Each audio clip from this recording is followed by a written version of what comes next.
بسم اللہ الرحمن الرحیم۔ اللہم صلی علی محمد نبی الامی وعلی آلہ وسلم تسلیما وبارک وسلم۔ السلام علیکم ناظرین و سامعین، آج آپ سیرت النبی کی قسط نمبر 6 ملاحظہ فرما رہے ہیں۔ اس سے پہلے جو بیان ہو چکا ہے اس کا تھوڑا سا میں ریکیپ آپ کو بتاتا ہوں۔ حضور اکرم صلی اللہ علیہ وآلہ وسلم کی پیدائش سے پہلے ان کے والد کا انتقال ہو گیا۔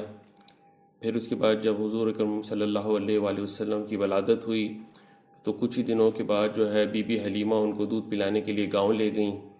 2 سال کے بعد جب واپس لے کر آئیں تو گزارش کی حضرت آمنہ رضی اللہ تعالیٰ سے کہ ہمیں مزید اس کو جو ہے رکھنے کی اجازت دیجیے، کیونکہ شہر کے ماحول ایسا نہ ہو، شہر کی آب و ہوا ان کی صحت پر اثر انداز نہ کریں۔ تو بی بی آمنہ رضی اللہ تعالیٰ نے ان کو اجازت دی اور 3 سال مزید ان کے پاس رہے۔ 5 سال کی عمر میں جب حضرت آمنہ رضی اللہ تعالیٰ کے حوالے کیا گیا تو حضرت آمنہ رضی اللہ تعالیٰ ان کو جو ہے حضرت عبداللہ کے آبائی گھر کی طرف لے گئیں۔ وہاں پہ ان کو زیارت کروائی، ان کے گھر کی، ان کی جگہوں کی، اور پھر اس کے بعد واپس نہ آ سکیں اور راستے میں ہی ان کا انتقال ہو گیا۔ اس وقت حضرت حضور اکرم صلی اللہ علیہ وآلہ وسلم کی عمر 6 سال تھی۔ اب جو ہے حضرت عبد المطلب یعنی ان کے دادا کے حوالے کیا گیا، اور حضرت عبد المطلب رضی اللہ تعالیٰ نے جو ہے ان کی خوب لاڈوں سے ان کو پالا، اور 2 سال کا مزید عرصہ گزر گیا۔ اب حضرت محمد صلی اللہ علیہ وآلہ وسلم کی عمر 8 سال ہو گئی، اور 8 سال کی عمر کے قریب پہنچتے ہی ان کے دادا کا بھی انتقال ہو گیا۔ اب اس سے ہم آگے بڑھتے ہیں۔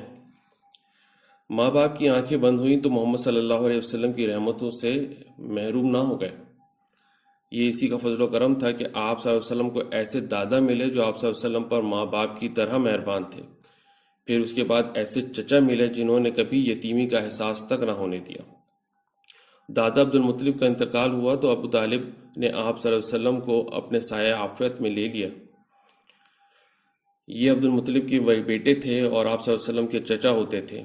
باپ نے اپنی موت سے پہلے ان کو آپ صلی اللہ علیہ وسلم کا سرپرست بنا دیا تھا اور وصیت کر گئے تھے کہ محمد صلی اللہ علیہ وسلم کا خیال رکھنا اور ان کی خیر خواہی میں کوئی کسر نہ اٹھا رکھنا۔ عبد المطلب کی کئی بیویاں تھیں، ان بیویوں سے 10 بیٹے تھے۔ ابو طالب نہ تو بھائیوں میں سب سے بڑے تھے اور نہ سب سے زیادہ مالدار ہی تھے، یہ سب سے زیادہ باہمت تھے، شرافت میں بھی سب سے بڑھ کر تھے، طبیعت کے بہت ہی نیک تھے۔ پھر آپ صلی اللہ علیہ وسلم کے والد عبداللہ اور وہ سگے بھائی بھی تھے۔ بقیہ بھائی دوسری بیویوں سے تھے، اس لیے کوئی تعجب کی بات نہیں تھی اگر باپ نے یہ ذمہ داری ان پر ڈالی اور انہیں یہ وصیت کر گئے۔ عبد المطلب کی طرح ابو طالب بھی بھتیجے کو بہت مانتے تھے، ہمیشہ اپنے ساتھ رکھتے، سوتے تو ساتھ لے کر سوتے، کہیں جاتے تو ساتھ لے کر جاتے۔ آپ صلی اللہ علیہ وآلہ وسلم کے آگے نہ ان کو اپنی جان کی فکر ہوتی نہ اپنے بچوں کی۔ ان کو آپ صلی اللہ علیہ وسلم سے اس قدر محبت کیوں تھی؟ آپ صلی اللہ علیہ وسلم دن رات ان کی نگاہوں کے سامنے رہتے تھے، وہ دیکھ رہے تھے کہ آپ صلی اللہ علیہ وسلم کے اندر سچائی اور ایمانداری ہے، شرافت اور پاک بازی ہے۔ بات بات سے ذہانت کا ثبوت ملتا ہے، ایک ایک چیز سعادت مندی اور خوش بختی کا پتہ دیتی ہے۔ چچا کی سرپرستی میں 4 سال گزر گئے، یعنی 8 سال کی عمر میں جو ہے ان کا انتقال ہوا حضرت عبد المطلب کے، جب حضور اکرم صلی اللہ علیہ وسلم کی عمر 8 سال تھی۔ اب مزید جو ہے 4 سال گزرتے گئے تو یہ کتنے سال کے ہو گئے؟ اب 12 سال کے قریب پہنچ گئے۔ عقل کا دائرہ وسیع ہوتا رہا اور فطری صلاحیتیں ابھرتی رہیں۔ 12 سال کے ہوئے تو جسم میں کافی مضبوطی اور توانائی آ چکی تھی، عقل میں غیر معمولی گہرائی تھی، ذہانت بلا کی تھی، روح میں بے پناہ عظمت و بلندی تھی، وسعت و میں گیری بہت تھی، احساس و شعور سے بھی وہ پوری طرح بھرپور تھے۔ ابھی آپ صلی اللہ علیہ وسلم کی عمر ہی کیا تھی، بالغ بھی نہ ہوئے تھے، لیکن پیشانی پر ایک بالمنتی کا ستارہ چمک رہا تھا۔ آپ صلی اللہ علیہ وسلم میں غیر معمولی صلاحیت جھلک رہی تھیں اور عجیب و غریب کمالات ظاہر ہو رہے تھے۔ ابو طالب دیکھ دیکھ کر سخت حیران ہو رہے تھے اور حیرت سے جو ہے آنکھیں پھٹی کی پھٹی رہ جاتی تھی۔ اب ان کے نزدیک آپ صلی اللہ علیہ وسلم کا شمار ناسمجھ بچوں میں نہ تھا بلکہ سوجھ بوجھ رکھنے والے بڑے بوڑھوں میں تھا۔ پوری بے تکلفی سے وہ ہر طرح کے مسائل پر آپ صلی اللہ علیہ وسلم سے تبادلہ خیال کرتے جیسے کوئی شخص اپنے کسی برابر کے ساتھی سے کرے۔ اسی زمانے میں جب کہ آپ صلی اللہ علیہ وسلم کی عمر تقریباً 12 سال تھی، ابو طالب نے شام کے تجارتی سفر پر جانے کا ارادہ کیا۔ سفر دور دراز کا تھا اور راستہ دشوار بھی تھا، اس لیے آپ صلی اللہ علیہ وسلم کو ساتھ لے جانے کا خیال نہ تھا، لیکن وہ چلنے لگے تو آپ صلی اللہ علیہ وسلم لپٹ گئے۔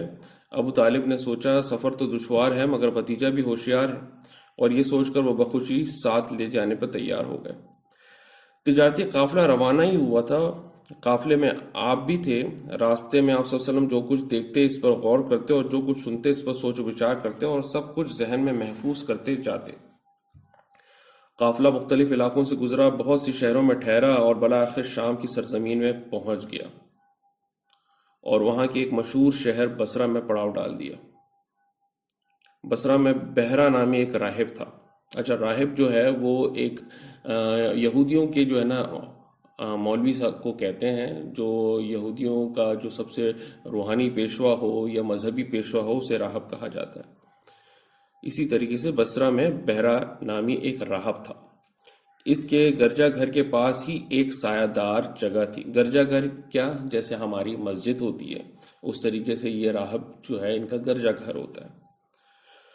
قریشی تاجر جب بھی بصرہ پہنچتے وہیں پر ٹھہر کر کچھ دیر آرام بھی کرتے، پھر اس کے بعد پھر آگے بڑھتے۔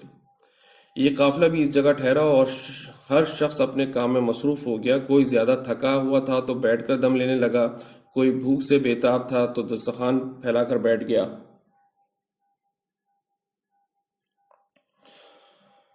اسی طریقے سے جو ہے ان کا وقت گزرتا گیا۔ کوئی اپنا تجارتی سامان ٹھیک کرنے لگا، جلد سے جلد اس کو ٹھکانے لگانے لگا۔ ابھی کوئی زیادہ دیر ہی نہ ہوئی تھی، لیکن لوگ اس طرح اپنے اپنے کاموں میں لگے ہوئے تھے کہ ایک قاصد آیا اور بولا، آپ لوگ بحیرہ کے یہاں تشریف لے کر آئے ہیں، یعنی آپ لوگ بحیرہ کے یہاں تشریف لے چلیں۔ بحیرہ کون؟ وہی بصرہ میں جو ایک راہب تھا۔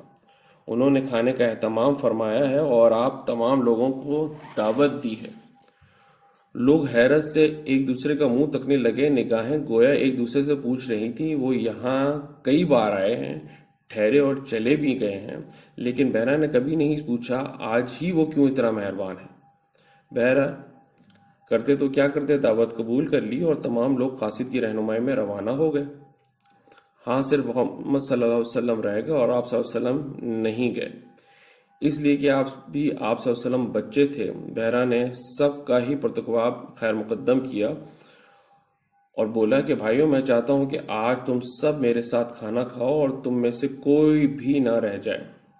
اہل قافلہ بولے ہم سب آ گئے ہیں، ہاں ایک چھوٹا لڑکا بھی ہے، وہ جن چھوڑ کر آئے ہیں۔ بحیرہ نے کہا نہیں لڑکا ہے تو کیا ہوا، اس کو بھی بلاؤ، وہ بھی یہاں کھانا کھائے گا۔ اس سے ان کی حیرانی اور بڑھ گئی کہ ایک تو خلاف معمول دعوت دی، پھر یہ بھی اصرار کیا کہ کوئی رہ نہ جائے۔ چنانچہ انہوں نے پوچھا بحیرہ کیا بات ہے، آج آپ نے ہماری دعوت کی ہے، اس سے پہلے تو کبھی نہیں کرتے تھے۔ بحیرہ نے کہا آپ لوگ مہمان ہیں، ہمارے پڑوس میں آ کر ٹھہرتے ہیں، ہم پر آپ کا حق ہے، ہمیں اس کا خیال کرنا ہی چاہیے۔ میں نے چاہا آپ لوگوں کی کچھ خاطر خواہ تواضع کی جائے، اور کیا بات ہو سکتی ہے، اس کے علاوہ تو کوئی اور بات نہیں ہو سکتی۔ انہوں نے کہا بخدا کوئی بات تو ضرور ہے، ایسا تو ہمیشہ نہیں ہوتا اور ایسا اچانک بھی نہیں ہوتا۔ پھر قاصد ابو طالب کے ڈیرے پر گئے اور محمد صلی اللہ علیہ وسلم کو ساتھ لے کر آیا۔ بحیرہ اور تمام مہمان بیٹھے آپ صلی اللہ علیہ وسلم کا انتظار کر رہے تھے۔ بحیرہ کی نظریں محمد صلی اللہ علیہ وسلم پر پڑیں تو جم کر رہ گئیں اور وہ ٹٹکٹ باندھ کے ان کو دیکھنے لگا، ٹٹکٹی باندھ کے۔ سب نے کھانا کھایا اور ادھر ادھر پھیل گئے، کوئی تو چہل قدمی کر رہا تھا اور کوئی گھوم گھوم کر بحیرہ کا گرجا گھر بھی دیکھ رہا تھا۔ اس وقت بحیرہ آپ صلی اللہ علیہ وسلم کے پاس آیا اور بولا بیٹے، تمہیں لات و عزا کی قسم جو کچھ پوچھوں بتلاؤ گے؟ آپ صلی اللہ علیہ وسلم نے فرمایا لات و عزا کی قسم نہ دیجیے۔ بحیرہ نے کہا اچھا خدا کی قسم جو کچھ پوچھوں سب بتلاؤ گے؟ آپ صلی اللہ علیہ وسلم نے فرمایا پوچھے کیا پوچھتے ہیں۔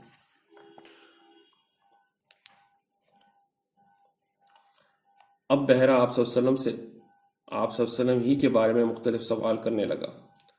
کچھ مزاج اور طبیعت کا حال پوچھا، کچھ عادات اور اخلاق کے بارے میں دریافت کیا، اور آپ صلی اللہ علیہ وسلم اس کے ہر سوال کا جواب دیتے رہے. اتنے میں ابو طالب محمد صلی اللہ علیہ وسلم کو لینے آ گیا. بحرہ نے پوچھا یہ لڑکا تمہارا کون ہوتا ہے؟ ابو طالب نے کہا یہ میرا بیٹا ہے. بحرہ بولے یہ کیسے ہو سکتا ہے، یہ تمہارا بیٹا نہیں، اس لڑکے کا باپ زندہ ہو ہی نہیں سکتا. آپ صلی اللہ علیہ وسلم کے بارے میں بحرہ کی معلومات دیکھیں تو ابو طالب دنگ رہ گئے. بولے ہاں یہ میرا بھتیجا ہے. بحرہ نے کہا اور اس کا باپ؟ ابو طالب نے بولے ابھی امام کے پیٹ میں ہی تھا کہ باپ کا انتقال ہو گیا. بحرہ بولا تم نے سچ کہا، اب اپنے بھتیجے کو گھر واپس لے جاؤ اور دیکھو اسے یہودیوں سے بچائے رکھنا. خدا کی قسم اگر انہوں نے دیکھ لیا اور جس حد تک میں نے اسے پہچان لیا، انہوں نے پہچان لیا تو اس کی جان کے پیچھے پڑ جائیں گے. تمہارا یہ بھتیجا ایک عظیم انسان ہوگا. پھر وہ واپس ہو گیا. چہرہ خوشی اور اطمینان سے چمک رہا تھا اور زیر لب وہ کیا کہتا جا رہا تھا، میرا اندازہ بالکل صحیح نکلا. یعنی وہ پہچان گیا کہ یہ بندہ، یہ جو بچہ ہے بڑا ہو کر کیا نکلے گا، کیا عظیم انسان نکلے گا، رحمت للعالمین بن کے نکلے گا. یہ جو ہے آخری نبی، اللہ تعالیٰ کا آخری رسول بن کے نکلے گا. یہ تمام چیزیں ان کی علم میں پہلے سے موجود تھی. انہوں نے جب اس کو دیکھا، اس بچے کو دیکھا، تو پوری اینالائز کر کے، پورا اندازہ لگا کے، پوری کوسچن آنسرنگ کر کے اس بات کو یقینی طور پہ وہ سمجھ گئے کہ جو اندازہ لگا رہے ہیں وہ بالکل صحیح ہے. یہ وہی بچہ ہے جسے انہوں نے اپنی تعلیمات میں حاصل کیا تھا. اچھا، آج کی قسط یہیں تک میں ختم کرتا ہوں. اگلی قسط مزید انٹرسٹنگ اور دلچسپ ہوتی جا رہی ہے، اور جو ہے اس کو جو ہے میں نیکسٹ ایپیسوڈ میں مزید آگے بڑھاؤں گا. تب تک کے لیے اللہ حافظ. السلام علیکم ورحمۃ اللہ وبرکاتہ. Subscribe now and press the bell icon. Never miss an update.